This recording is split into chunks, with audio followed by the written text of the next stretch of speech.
This Premier League Matchday 16 picks edition of the Premier League Gambling Podcast on the Sports Gambling Podcast Network is brought to you by Underdog. Underdog is hooking up new customers.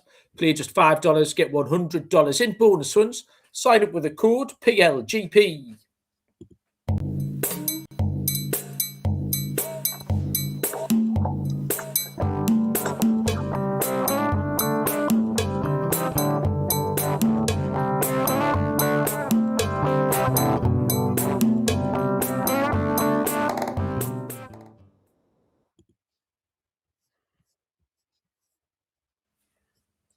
Welcome, everybody, to the Premier League Gambling Podcast on the Sports Gambling Podcast Network. My name is Malcolm Bamford, coming to you from Newcastle upon Tyne in the northeast of England. Today is Wednesday, December the 10th. We are here to pick apart the minor shambles that was the Champions League midweek games for Tuesday and Wednesday before we get back into the meat and potatoes of the Premier League this weekend. Joining me, looking incredibly festive in front of his tree, is Mr. Barry Penaluna. Barry, ho, ho, ho. How we doing? Ho, ho, ho. I'm very hot. I'm fucking oozing sweat here, Malcolm. Oh, are you? Just got off the treadmill, haven't I? How many miles did you walk today? I ran for 25 minutes. I'm up to 25 minutes of running now, man. Doing good. Couldn't be fucking bothered with that. Anyway, good. 3.5 kilometers. The plan is to get to 5 kilometers by Christmas. So, well, good luck with that, Barry. We only did the show on Monday tea time, didn't we? We found a new time tonight, by the way. We were going for 10:30. Well, we were going for 10 o'clock. Then it was 10:30, and now it's 11:15. So we've managed to get a new time in. So thanks everyone who's joined us. We'll shout everyone out in a minute. Yeah, I haven't accumulated much crack in the 48 hours since we talked, Barry. You went to see Baby Shambles with your blasé Barry and his derisory offers. You managed to nail one, didn't you? And then sent me a photo of you and Pete Doherty. Yeah, we had a cracking night, actually. It was absolutely wild in there. Strange one, because I'd not seen him for years. So it was quite an older crowd. But as soon as it started, the place was just absolutely jumping. It was proper lively. I saw 2 fights for a start. There was 2 young lads fighting early on, got hauled out. And then towards the end, I saw 2 middle-aged women squaring up. Oh, nice. In the middle of the dance floor as well. So it was lively. I had a great night, though. Really, it was bang on form. Music was good. He had lots of good crack. And then afterwards, we hung around for a little bit. To see if we could get a photo with him. I love Pete Doherty. He's one of my favourites. And sure enough, he came out after a while, and there was quite a few people that hung around. So we were sort of waiting patiently, and he got talking to a group to the right of us. And bloke said to him, there was a couple of them were a bit fucking pissed and being a bit arsey, And one of them had his phone out, was clearly recording. He said to Pete Doherty, he says, "What was it like shagging Kate Moss?" Oh, okay. Pete Doherty just grabbed the phone out of his hand and just fucking launched it across. Really? Get in. And then he just went, "Sorry, everyone, I'm off. I'm not having this." And he went back and got on his tour bus. So everyone was like, "Oh, for fuck's sake." So everyone cleared off. And about half a dozen of us hung around for a bit. I said to Chloe, "Well, hang about. Now everyone's off, he might come back." And sure enough, about 10 minutes later, I opened the door on his bus. He come out, he went, "Have all the knobheads gone now?" I said, "Yeah," and he just come and had a bit crack. It was really, really nice. He was very friendly with everyone. He's got a few dad points. He told Chloe she was very lucky to have such a cool dad. We taking her to gigs and stuff. So it was nice. It was good. We had a bit of crack. He's a nice man when he's not full of Class A drugs. Well, yeah. I mean, not wanting to rain on your parade, Barry, but did he not murder that bloke? Have you seen that documentary? That was a misunderstanding.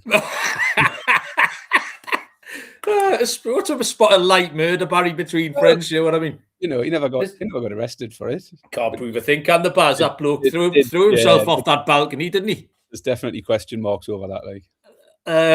Listen, you're separating the art from the artist, Barry. It's one of those big things in life. It's one of the big moral borranges that we have to contend with. So, that's good. I enjoyed that story. Very good. Let's say hello to everybody. We'll go from the Bacchus family up. Welcome, Bacchus people. They want a Man United person on the thumbnail. Joe Dollar. Joe Dollar said, I watched the best Champions League match of the night. Fef is immediately getting stuck into us about our dog shit picks this week, which is fair enough. The expert Soak, greetings, welcome along. Michael Roberts is here. Squad number 9, Callum and James Mafia, who's writing at the top. I'm sure he'll be delighted with Manchester City's win at the Bernabeu this evening. And Fatty Merris from Seattle this afternoon. All right, Fatty. Yeah, I mean, I'm still mildly enraged by Newcastle conceding a late goal again.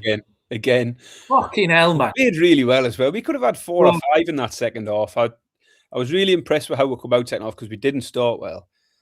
And it was just, hit the post twice. And it just seen it so many times this year, like frustrating. Is that actual Matthews in the chat, do you reckon? Imagine if it is. Bloody hell.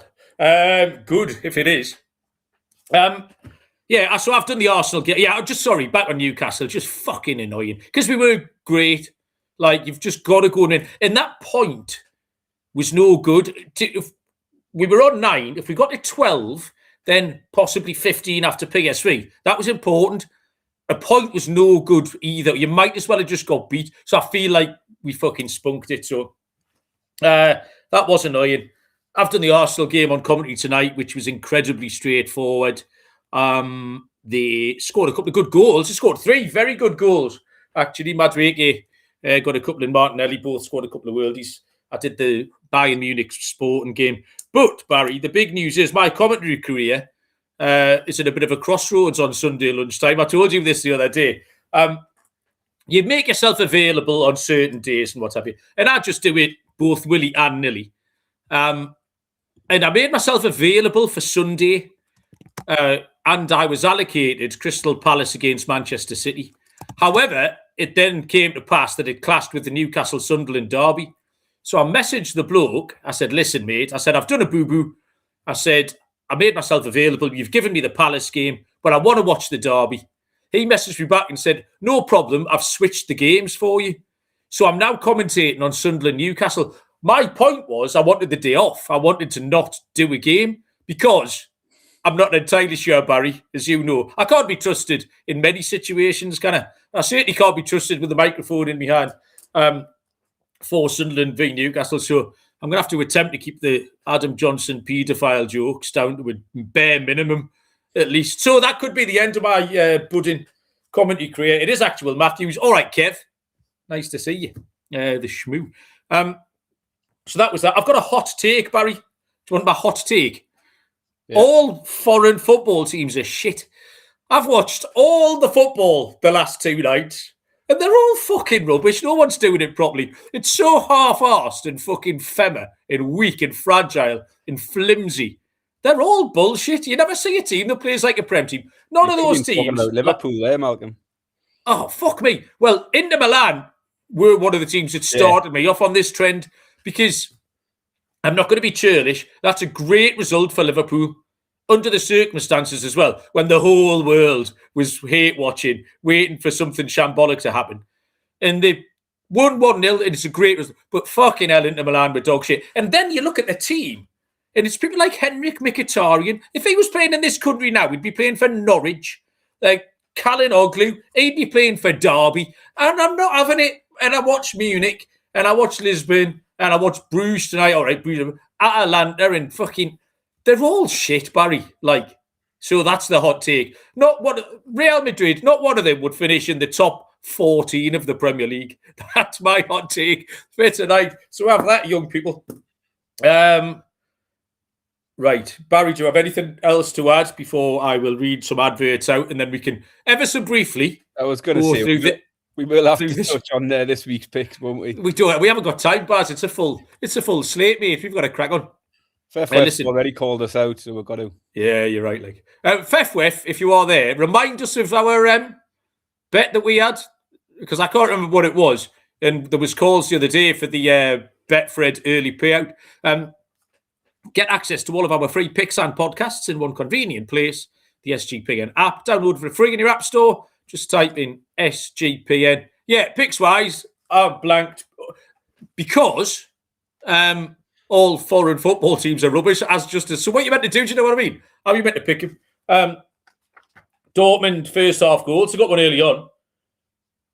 Finished on 2. So they never cashed the over 2.5. They never cashed the first half goals. Inter Milan with dog shit. Fucking hell. I talked myself out of the Karabakh team total because I said if they score twice, they'll win.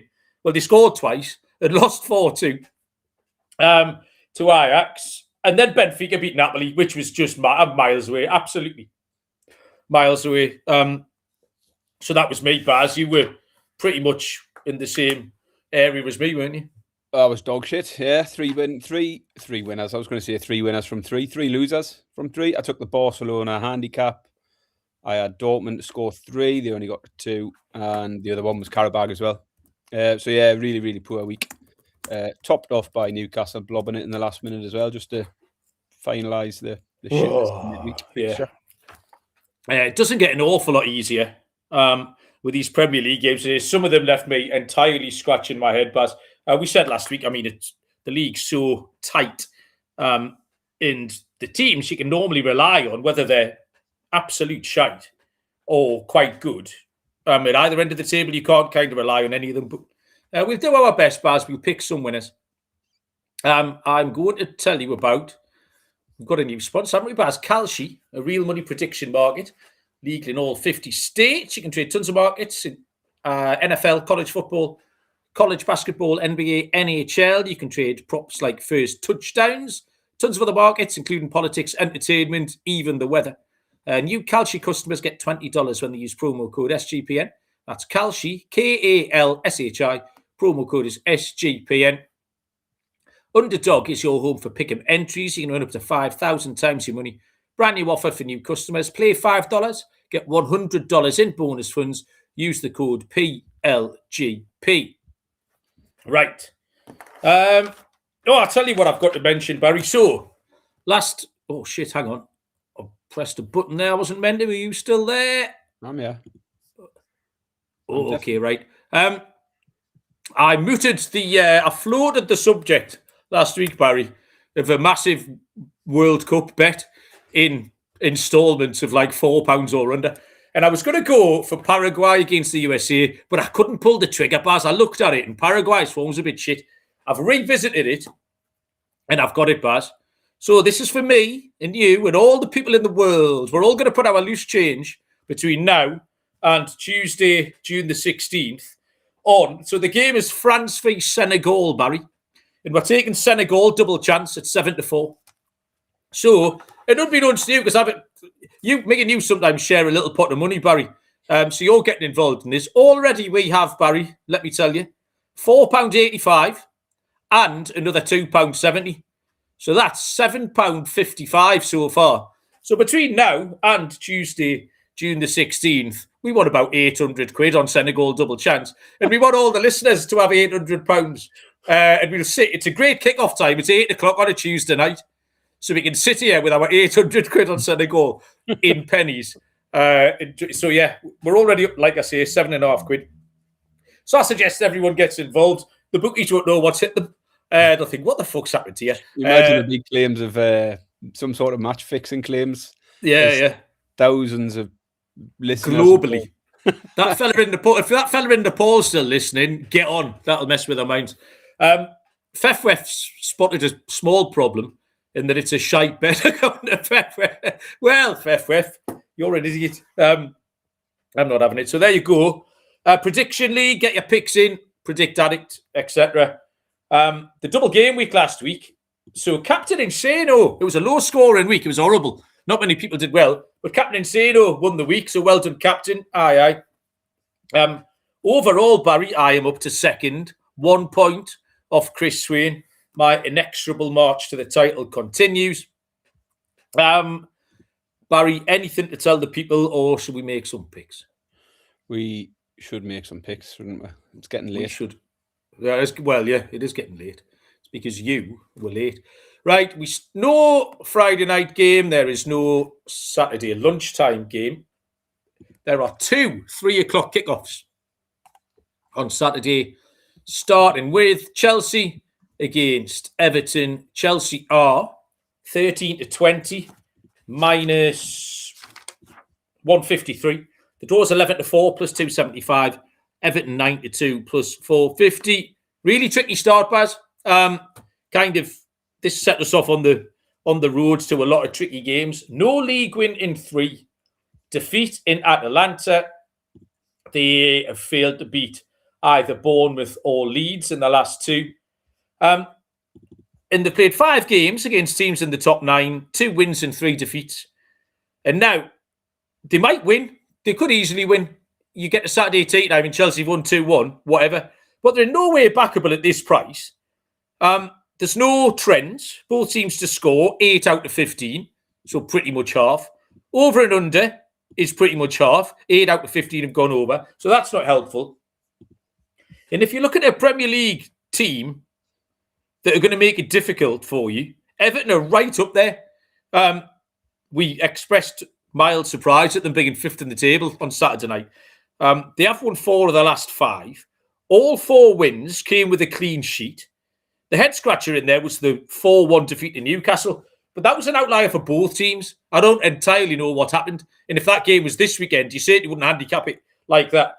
I think Everton are a great price to be able to avoid a defeat. It's right in their wheelhouse, this.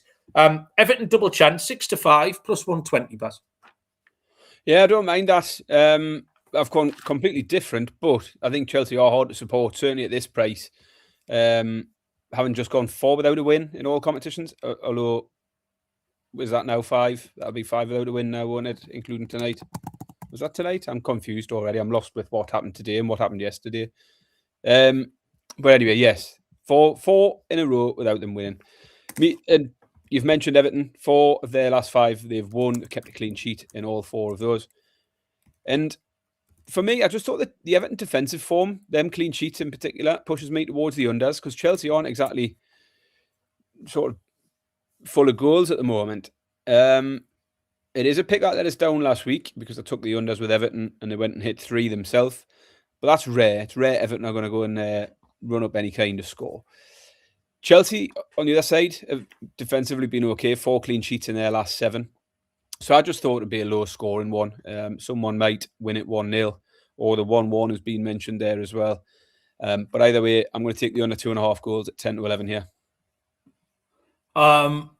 Chelsea red card. System play for Joe. Fefwef likes the Chelsea centre-backs over 1.5 fouls each. Who will that be? Well, it depends who they play. They've got millions of the fuckers, haven't they? The tossing is an accident waiting to happen. They're all accidents waiting to happen, actually. Chalobah, we've seen him get sent off. Badia Shield, not entirely sure what his plan is on a minute-to-minute basis. So yeah, don't mind that at all. Fefweb, second game in. The only other 3 o'clock is Liverpool taking on Brighton and Hove Albion. Liverpool 7-10, minus 142. 3-1 the draw. Brighton 7-2, plus 350, Baz. Yeah, I mean, having just said I couldn't get on Chelsea at odds on, given their recent form, it's got to be the same again here, to a greater extent, if anything. Liverpool have won just 2 of their last 10 league games. Just dropped points to Leeds and Sunderland in the last 2. And sitting at odds on, I just can't have it. Brighton, meanwhile, have lost only 1 of their last 6. They've already got wins this season against Chelsea, Man City and Newcastle. So they've got decent form against decent sides. The problem with Brighton is their unpredictability. They've just failed to beat West Ham, threw away a 2-0 lead against Villa. So you do have to put up with that little uncertainty as to what they'll do from one week to the next.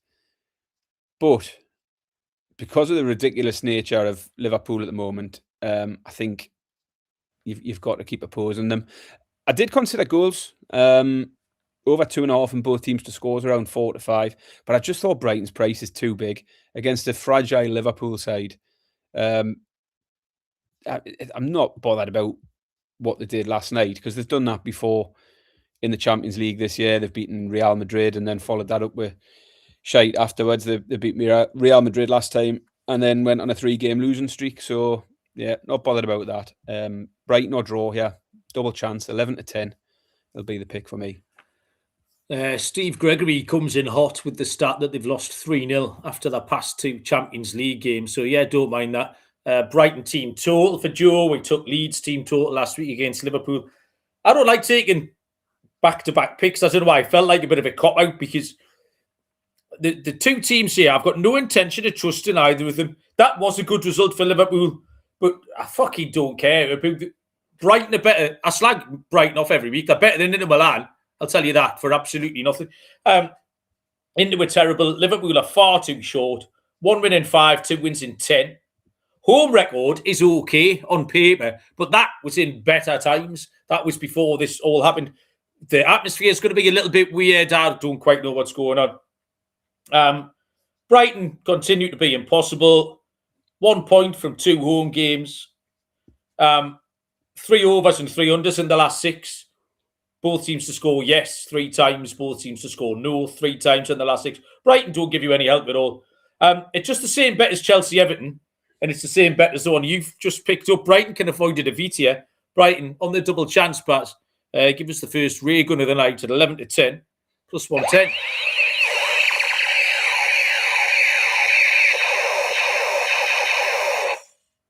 Bosh. I will ray gun you, Barry. FFF wants Yankuba Minte to score or assist. He's all right, isn't he? End product can be a little bit... ropey from time to time. Who's put this on the telly? Fucking hell. Tea time on Saturday. Burnley, 5:30, 12:30 Eastern time. Burnley take on Fulham. Get in. If you want to do your Christmas shopping, I'd go on Saturday time. Burnley, 29-10, plus 290.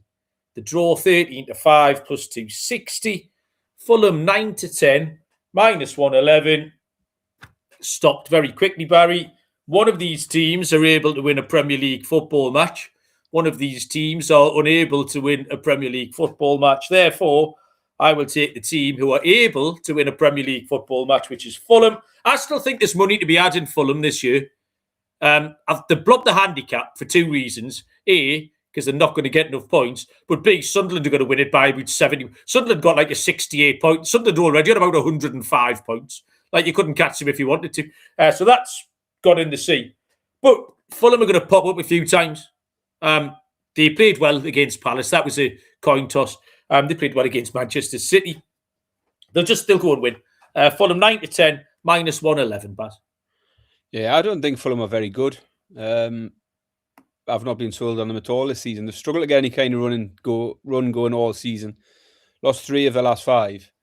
But none of that would be enough to put me off backing them here against Burnley, who have had 6 straight defeats. They've lost their last 3 home games without scoring a single goal. Fulham, as I say, I don't think they're very good, but they'll be good enough, yeah. So probably no surprise at all for this one to be a team ride. Fulham money line 9-10.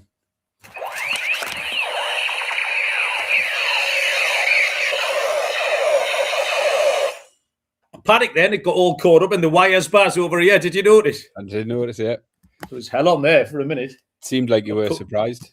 I nearly knocked the fucking safety catch on that. I could have vaporised the telly clean off the wall there. That was nearly a disaster. Right. Next up is Saturday night, 8 o'clock. Time's at 3 o'clock Eastern time. Arsenal taking on Wolves.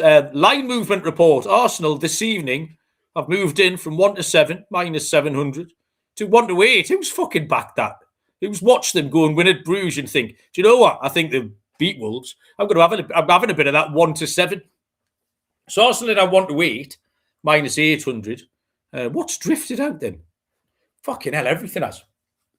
The draw has drifted out a full point from 13-2 to 15-2. So plus 750 the draw. Wolves 20-1, Baz. Yeah.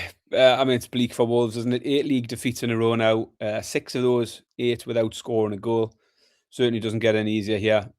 Even at 20-1. It's the sort of thing in the past where we've been tempted to try and find something, but I just can't find any glimmer of hope for Wolves at the moment.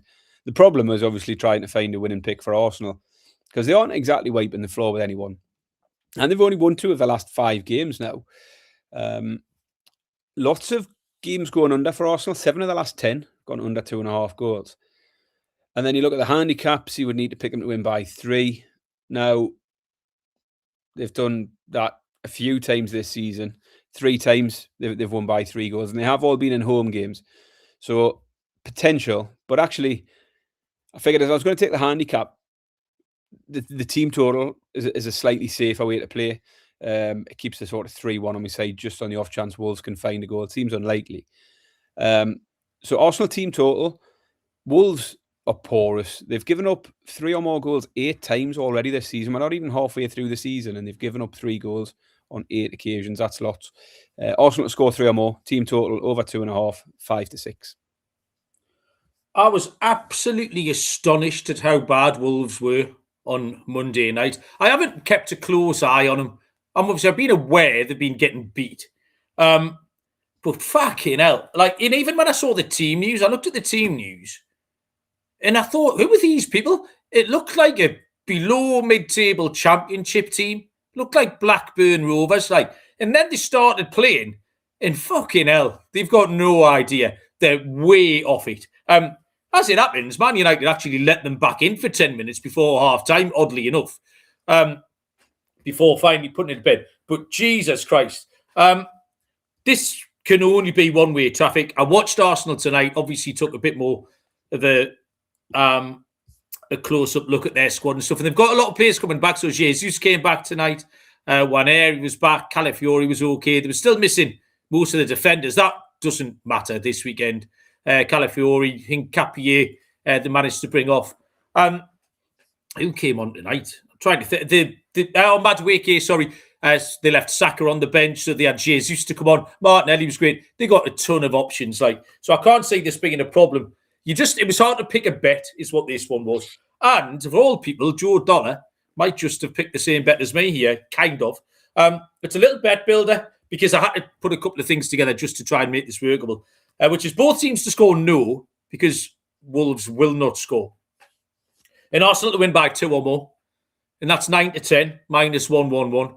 So that fits in a whole manner of things. Like the only thing I think is the issue is Wolves scoring. Wolves can't score. They were absolutely fucking awful the other night. So Arsenal to win by 2 goals with a BTTS no is 9-10, minus 111. We move on to Sunday. Once I've told you about Novig, America's #1 sports prediction market. You get the best prices on Novig. If you download the Novig app, get $50 when you spend $5. Use the promo code SGPN. Get in on the action with Novig, promo code SGPN. And Rhythm has been crushing the NFL this season, especially on props. Been really good at identifying when to fade players and taking the unders. College basketball is up and running. You've got the College Experience Show with Matt Colby and my mate Noah, every game handicapped on there. Really easy to run. Build your own model. Use Rhythm's model. Promo code is SGPN25 when you download the Rhythm app for 25% off your first month. Download Rhythm. Use the promo code SGPN25. Sunday, game I am no longer commentating on. 2 o'clock kickoff is Crystal Palace taking on Manchester City. Crystal Palace are 29-10. Plus 290. The draw is 29-10 plus 290. Manchester City 17-20 minus 117. I've written my first word here says impossible. I thought this was fucking hard. If you looked at tonight, Man City have just gone and won at Real Madrid. Therefore, that 17-20 now looks gigantic. If they've been backed in a little bit tonight, no, they haven't. They're the same price. So Arsenal's win in Bruges nips them in another 1/8 of a point. Man City's win in Real Madrid, they are untouched away at Crystal Palace. But even that, I've just said all the foreign teams are shit. Crystal Palace are better than Real Madrid. Palace have won 3 and 4. They've only got 2 defeats in 8. Now, the fixture list has been incredibly kind to Crystal Palace. 6 of their wins, 6 of their 7 wins, have come against bottom half teams. And they've got too many home draws, 4 of 7 at home. The Manchester City form, the word I've used is suspicious. They've got 5 wins from 6, but away from home, they've only won 3 out of 7. Those wins were against Brentford, Fulham and Wolves. So they failed to beat Arsenal, Villa, Brighton, Newcastle. So I just don't think you can bet them with any kind of confidence here. And I think you get a bit skewed by what's happened tonight in Madrid. Here's an odd thing, Barry. In all of their last 5 wins, Manchester City scored twice in the first half. Now, that's just a stat. I haven't got a bet attached to it. It was just something I thought was interesting because I looked for a bet attached to it, but I just didn't fancy it. The prices were a bit shit. I can tell you what the bet is. Yeah. So I worked hard on this game, Barry, and I found more evidence. In 5 of their last 6 away games in the Premier League, Manchester City have lost at least one half of football. Crystal Palace to win either half is 5-4 plus 125, but. Yeah, I mean, if a team keeps scoring 2 goals in the first half, that makes it very hard for the other team to win, doesn't it? So yeah, the simple pick is just Man City to win. At home. Well, I don't think it matters. I mean, okay, City have shown... It doesn't matter. It doesn't. Well, you can... It does matter a bit because they keep getting beat away from home. Your half 1-0, as long as City win the first half 3-0, that'll be just fine. I mean, City have shown a bit of vulnerability lately. They are still getting the job done, though. It was straightforward last week against Sunderland, but prior to that, obviously, hanging on against Fulham 5-4. Needed a late winner against Leeds, and obviously lost to Newcastle before that. But the Newcastle one is the only red mark on the form line recently. They've won the other 5 of their last 6 games. And although they've looked defensive, a little bit vulnerable at the back, at the other end, they're hitting 3 or more goals pretty much every week. 7 of their last 9 in all competitions, they've scored 3 or more. That was before tonight, obviously. And I think if you can keep putting up 3 goals week after week, that's going to win you games more often than not. Now, I'm not saying City will put up 3 against Palace. Palace are strong enough defensively, but I just think they'll be good enough to come away with a win. Palace's home form isn't great. Palace's form's better away from home than it is at home. They've only won 2 of 7 in the league at Selhurst Park, but at the same time, they've only lost 1. They've drawn a ton of games. And the one they lost, to be fair, was the Man United one where they really shouldn't have done. I just thought City were a good enough price, and they are winning a lot of games, scoring a lot of goals. So I'll take City to win, 17-20. Yeah, Palace have won plenty halves though, Baz, at home. Well, we can both win. We can both win. We will both win, Barry. 2 o'clock continues. Nottingham Forest take on Tottenham Hotspur. Nottingham Forest are 31-20 plus 155. The draw is 23-10 plus 230. Spurs underdog 7-4 plus 175. I don't know if Matthews is still here. Matthews is a Nottingham Forest fan. I was going to pull Forest up on something. Why are they fucking writing more letters again this week, Barry? Who are they writing now? They've written... Did you see James Tarkowski bump into Undoy the other day? No. Exactly. No one did, Barry, because it was fucking nothing happened. They've got to throw in. 10 minutes in the game, they've got to throw in. Tarkowski comes up behind Undoy, gives him a little shoulder in the back. Undoy goes down like he's been shot. And that's it. Everyone looks at it. It's fine. It's fine. They're fucking off writing letters again. That Tarkowski should have been sent off, and why wasn't he sent off? Why have Nottingham Forest started doing this? If it's not fucking Mark Battenberg, what else were they writing letters about? All sorts of shit. Yeah, idiots. The Ange Postecoglou derby, this, Barry. I don't think either team have fully recovered from having Ange in charge. But I think this is you to go first, Baz. Matthews is still here. He's gone for 0-0 here. Yeah, we've got Fefwef in as well as a Forest fan. So we've got a couple of Forest. 2 Forest fans. Forest fans are winning tonight, Barry. Yeah. I can't work out Forest at the moment. I don't know if they've improved or not. They've shown a bit of an upturn in form. They'd started scoring goals. But then they scored just 1 in their last 3 games. I mean, that was 1 goal. That was enough to beat Wolves. But even a 1 goal against Wolves doesn't really count as a win, does it? You've surely got to be beating Wolves by more. You should have to beat Wolves by 2 to get 3 points, I think. That should be a rule. I've put that down as a loss. The 1-0 win at Wolves is a loss. Yeah. So take them points off them. Take them off. Write a letter about that. So they've got a below par win that doesn't really count against Wolves, and then lost to Everton and Brighton either side of that without scoring. But then Spurs are a puzzle as well. Back-to-back wins and unbeaten in 3 now. But prior to that, they'd lost 3 in a row.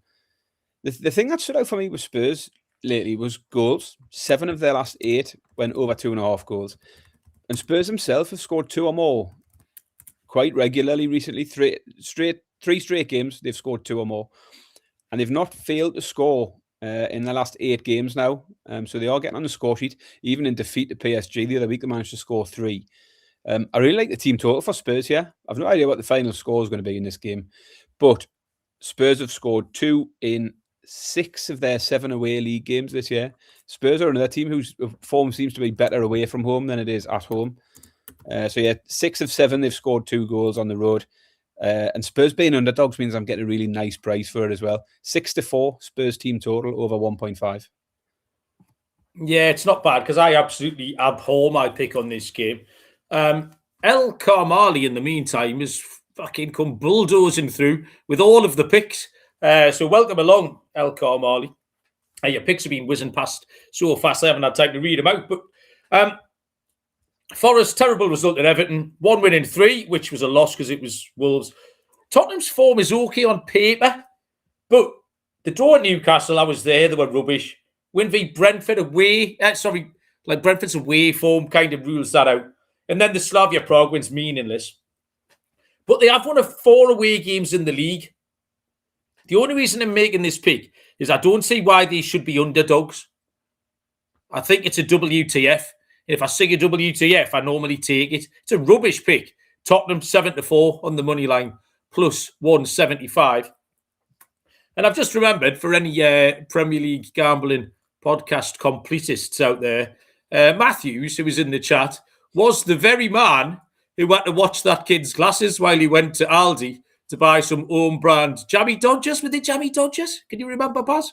Can't think remember. They were Rings a bell. Custard creams? I think they were Jammy Dodgers. Anyway, that one of the top 5 all-time things that's ever happened was that story on this show. And that is Matthew. So we are joined by podcast royalty tonight in Matthews. 2:00 on Sunday is the Weir Tyne derby between Sunderland and Newcastle, a game I will be commentating on for at least a small amount of time until they take me off air. Sunderland 23-10 plus 230. The draw 9-4 plus 225. Newcastle 6-5 plus 120. There's a couple of card players I'm going to come back to later on in the exotic section.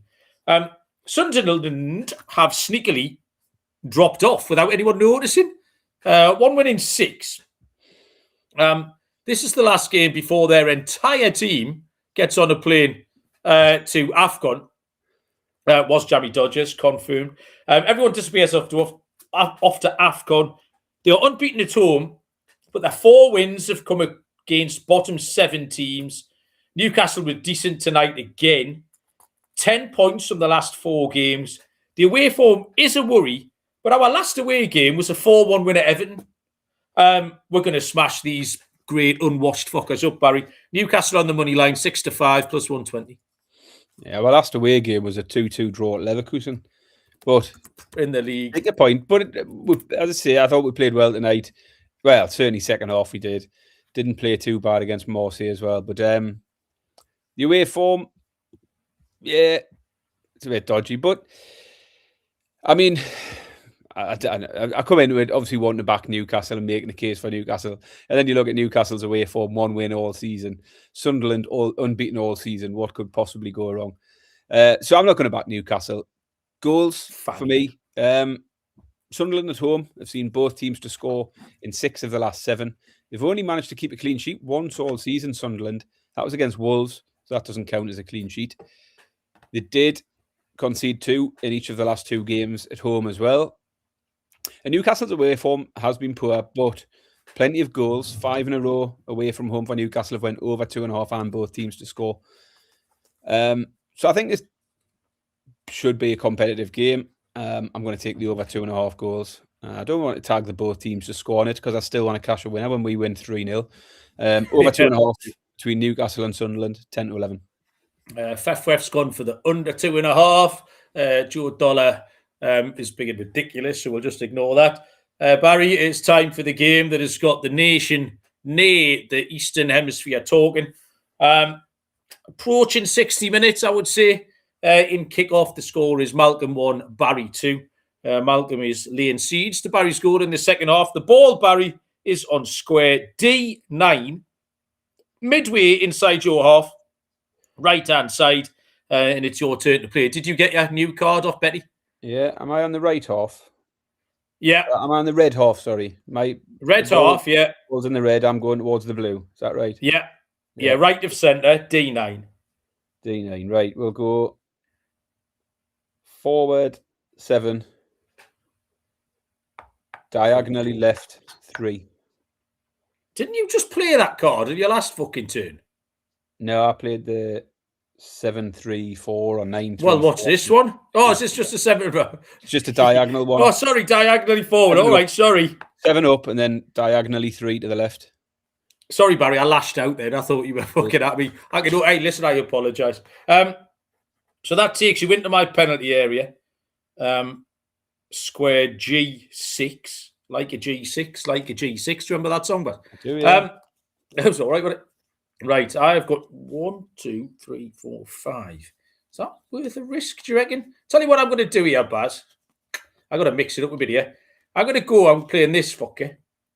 5, diagonally, right out to that touchline. 1, 2, 3, 4, 5. So the ball is on B1. So you're still in my half. But with the ball is on B1, everybody, in Barry's half. That is B1. Still 2-1. Excellent. 30 seconds or so. No one's getting back. Oh, Matthew says his kid's getting kick off for Christmas. Bloody hell. When we finished with it, we'll wrap it up and send it out to one lucky listener. So if that's you, we'll put your name in the hat.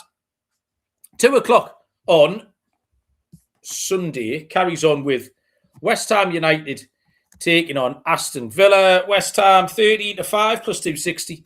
5-2 the draw plus 250. Aston Villa even money. This is me again, isn't it? I think. It's probably me. But... Oh, it is you. Yeah, go on. Yeah, sorry. I'll be very quick anyway, because I found a lot of games on this card where you've got the away favourite at a reasonable price, and I've been immediately drawn to them. I liked City. I liked Fulham, was it, away to Burnley, and I like Villa here. Villa at evens just seems a straightforward one to me. They're coming off the back of a great win over Arsenal, and now on a 7-game winning streak and scored at least 2 goals in 6 of those 7 games as well. West Ham have been better. They've lost only 1 of their last 6, and I've been getting involved in West Ham. I've took them on the double chance 2 weeks in a row and cashed a winner, but that stops for me here. Villa form is good enough, and Villa price is good enough. I'll just take a straightforward Villa win here. Yeah, Fef's got the West Ham double chance in there, and El Kamali reckons Villa's going to drop points as well. But I just didn't see it. You know, I've been out on West Ham. I don't trust them. 3 draws and a defeat now in the last 4. They have lost 5 of their 7 home games. And you're getting even money for a team with 9 wins in 10. Wins including Manchester City and Arsenal. I just think that's perfectly acceptable. I think that's more than a fair price. Yeah, I'll take Villa at even money. Baz, exactly the same. Joe's going for the Americans like doing this. The NFL sure does this. It's a letdown spot, they call it, Baz, don't they? If you win a big game the week before, then everyone's head's on pocket. I don't think we have that in this country. We're mentally a little bit tougher than you people. So there's no letdown spots. You just go and win again. Whoa, what's this, Barry? What you doing? Ray gun? You haven't ray gunned it? Oh, shit. I don't know. That looked like a... Doesn't matter.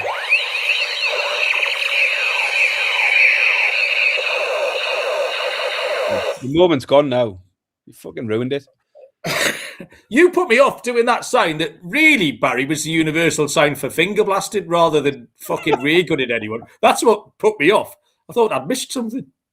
Yeah, I know. Episode 330, Finger Blasted makes its debut. Sunday afternoon, shush now. 4:30, 11:30 Eastern time is Brentford against Leeds. I reckon the Ray gun might be back out again here, but Brentford 19-20, minus 105, 12-5 the draw, plus 240, and Leeds are 29-10, plus 290. So the recency trends here would have you fancying Leeds and fading Brentford. 3 losses in 4 for Brentford. Leeds have just taken 4 points off Chelsea and Liverpool. But there's a whole other body of evidence, which is the home road split. In the at home, Brentford have won 5, drawn 1, lost 1, including wins over Liverpool, Newcastle, Villa, Man United. Leeds have won 1, lost 6, including losses at Fulham, Forest, West Ham, all comp games. I've gone with the second body of evidence, Brentford moneyline, 19-20, minus 105, co-signed by Joe. But not by me. So you can keep the Ray away this time. Put me Ray gun away. It's been a good couple of weeks for Leeds, draw v Liverpool, win over Chelsea. But the standout in the format for me was goals. 15 goals in the last 3 Leeds games. 7 in a row went over 2.5. 6 in a row also hit the both teams to score. And Leeds haven't kept a clean sheet since the first game of the season. I'm not saying I don't like Brentford. I'm quite happy with your pick as well. They have just lost their last 2, both games going under 2.5 as well. But they were away from home, and the home form for Brentford's a completely different story. You're looking at the fact they're winning the games. I was just looking at the goals. They've won 3-1, 3-1, 3-2 in the last 3 games. So more pointers towards goals here. Like Leeds, Brentford only have 1 clean sheet at home all season. It's got to be goals here. Over 2.5 goals, 10-11. Fef reckons you can get evens because he likes it. Over 3.5 goals, 12-5 as well. That's a strong play for Fef. Final game, we move across to Monday evening, 8 o'clock, kick-off, 3 p.m. Eastern time. Manchester United taking on Bournemouth. Man United 4-5, minus 125. 3-1 to draw. Bournemouth 14-5, plus 280. Who keeps making us endure Man United games? These standalone. We had last Monday, West Ham. Thursday, fucking Wolves. And then Monday, home to Bournemouth. I mean, what are we doing here? Anyway, Baz, pick us a winner. Well, they played Everton the other week on a Monday night. Was that a Monday night as well, or was that a Friday? No, it wasn't Monday night. It was at 5-a-side, yeah. It was a Monday night game. I've got a note here. I'm just saying, it seems to me like Man United are playing every single Monday at the moment. It's bizarre. That might have been the midweek slate, actually, on the Tuesday. No, I think that was a Thursday night. There was a Thursday night game they played in the midweek. Anyway, stop doing it. No one wants to watch the fuck. Yeah, right. They do just keep playing that one, being the single game each time. I suppose it comes with the fact they're not in Europe, so you can just stick them anywhere you want. True story. Which is equally funny. Anyway, they are unbeaten in 3, and they have won 2 of those, and only lost 1 of the last 9 now. I can't understand. The league's a little bit nuts, isn't it, at the moment? Man United still feel like they're having a shit season, yet they're sitting there up in the top 6 now, despite continuing to be pretty underwhelming. So they're not losing many games, but they still continue to look vulnerable, underwhelming. I mean, it was a comfortable win over Wolves, but what do you take away from that? Not a lot. The problem here is, we love to take on Man United where there's an opportunity, but Bournemouth are in right old slump as well. No win in 6 games now. So hard to make a case for them. They've failed to score in the last 2 games as well. But generally, scoring against Man United isn't an issue for teams. So they've kept only 1 clean sheet all season, Man United. So you'd back Bournemouth to get on the score sheet. Earlier in the season, I'd have probably been jumping on Bournemouth at this price, but just in this recent slump form, I don't think it can really do it. I do think they'll score. Everyone seems to against Man United. 7 of the last 8 Man United games saw both teams to score hit. Man United themselves have scored 2 or more in 7 of the last 9, so they've had plenty of goals in them recently. It's a finish with both teams to score and over 2.5 goals for me. I think we'll get goals in this. Both teams to score and over 2.5 at 5-6. You picked out my exact handicap, Baz, because I think there's probably about 15 teams in the Premier League I'd like to bet in this position at Man United, but Bournemouth can't be one of them. They're in the few on the no bet list. They then had that 0-0 last week, but I mean, the Man United form's still rubbish. It's a 1-1 home draw with West Ham, and then a win that doesn't count at Wolves. 4-1 wins like a 1-0 win. So they nicked a 1-0 win, just like Forest lost to them. But you mentioned both teams to score in 7 of 8. All 7 of those went over 2.5 as well. So I prefer to take that form, ignore the outlier of the Bournemouth Chelsea. Exactly the same pick, Baz, for the same reasons. It's a final really good. Both teams to score over 2.5, 5 to 6 minus 120.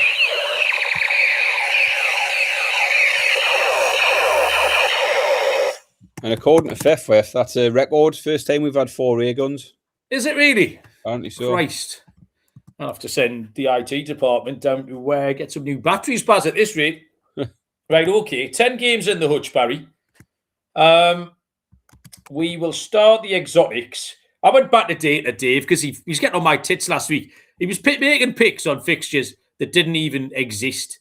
So, and because we were on the clock, I told him to fuck off. Anyway, I got back in touch with him today.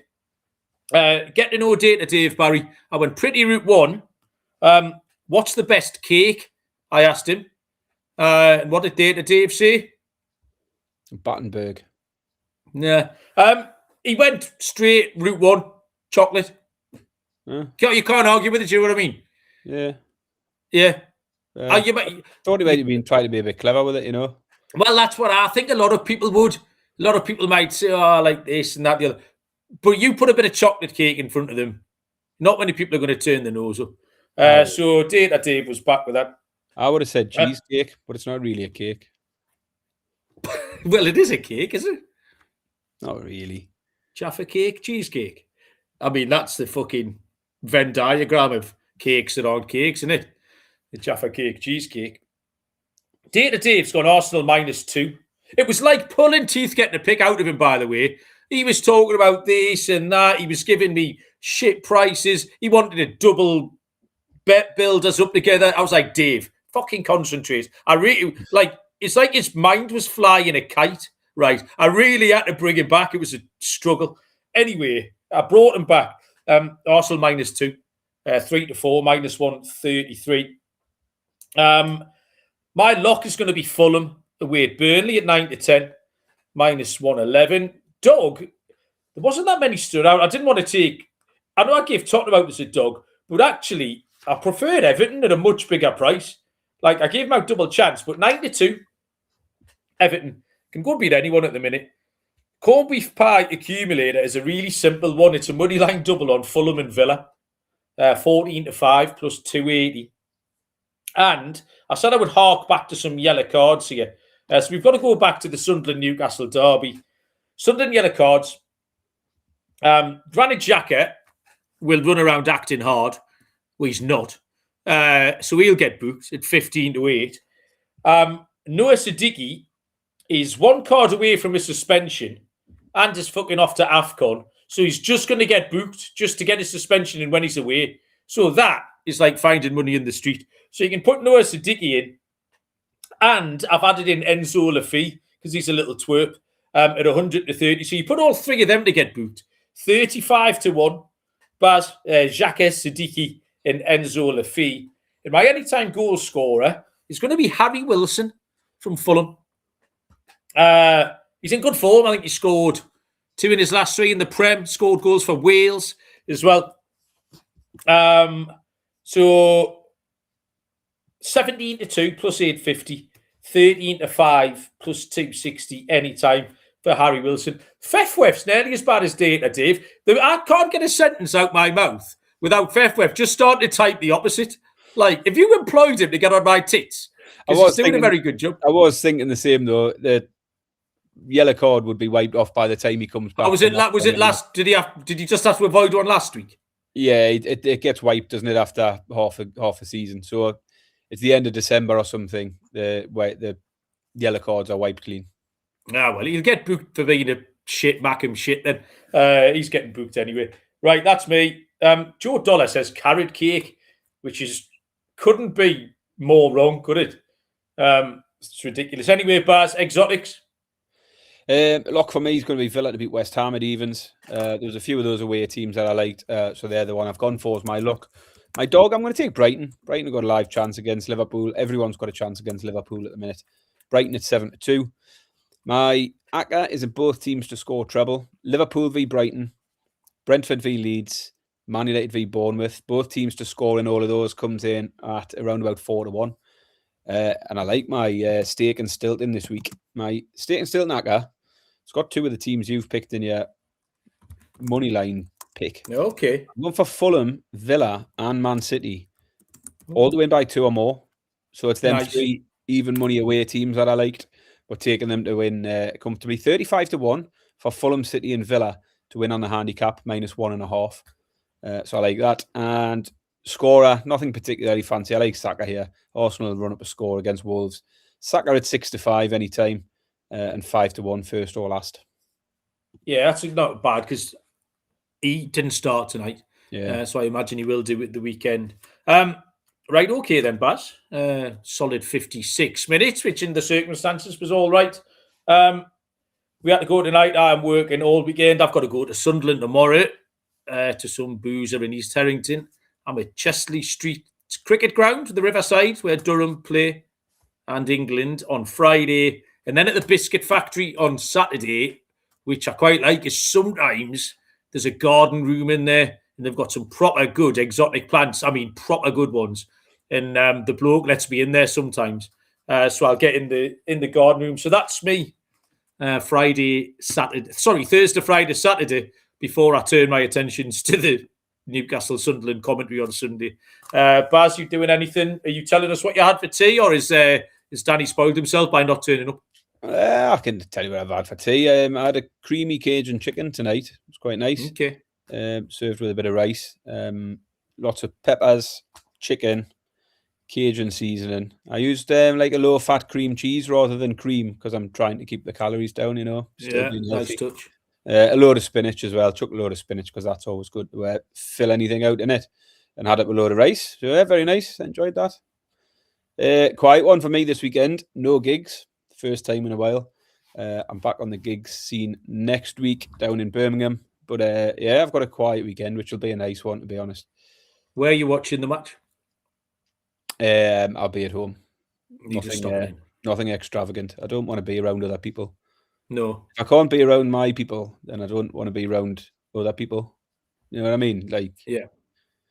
Nobody else understands. Yeah, the fact that I'm covering it's causing a bit of a problem in the house because the kids will sit here and watch it. So, which is fine, but they're just going to have to be. And basically, I sit here and commentate on it anyway, even when I'm not commentating on it. It's just the shouting and bawling and Betty's language. She swears like a fucking docker as well.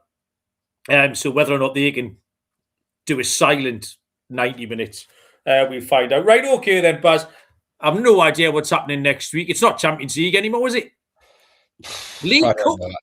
I think we play in the League Cup quarter-finals next week against Fulham. You're right, yeah. Anyway. Tuesday night, Cardiff v Chelsea. Wednesday night, we've got 2 cup games, and then the last one must be on Thursday. There you go then. Right, okay. Well, have a tremendous weekend, everybody. Good luck with all your bets.